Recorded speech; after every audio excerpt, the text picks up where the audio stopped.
Hello friends, welcome to my channel Manidipa creation. আশা করি সবাই ভালোই আছেন।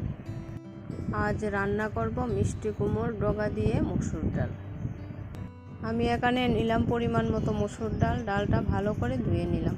এবার বসিয়ে দেব কড়ার মধ্যে সিদ্ধ করার জন্য। যারা আজ প্রথমবার আমার ভিডিওটি দেখছেন, আপনাদের কাছে যদি ভালো লাগে থাকে তাহলে আমার চ্যানেলটি সাবস্ক্রাইব করে দেবেন এবং পাশে থাকবেন। ডালের মধ্যে নুন দিয়ে বসিয়ে দিলাম সিদ্ধ করার জন্য। যারা ইউটিউব থেকে আমার ভিডিওটি দেখছেন, পাশে থাকা বেল বাটনটি প্রেস করে রাখবেন, তাহলে পরবর্তী ভিডিওর নোটিফিকেশন সবার আগে পৌঁছে যাবে আপনার কাছে। আর যারা পেজ থেকে আমার ভিডিওটি দেখছেন, আমার পেজটা ফলো করে রাখবেন এবং পাশে থাকবেন।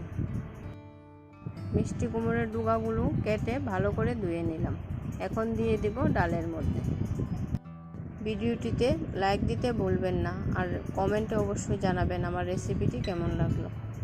ডুগার মধ্যে দিয়ে দিলাম কাঁচা লঙ্কা চেরা। এবার 10 মিনিটের জন্য ঢেকে দেব, তাহলে ডুগা আর ডাল সিদ্ধ হয়ে যাবে।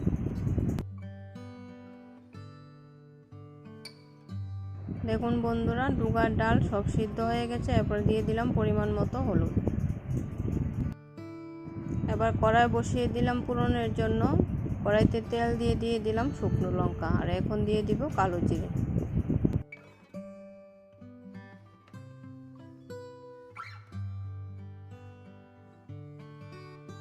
আমার রান্না হয়ে গেছে, এখন নামিয়ে নেব। ভিডিওটি শেষ পর্যন্ত দেখার জন্য আপনাকে অসংখ্য ধন্যবাদ।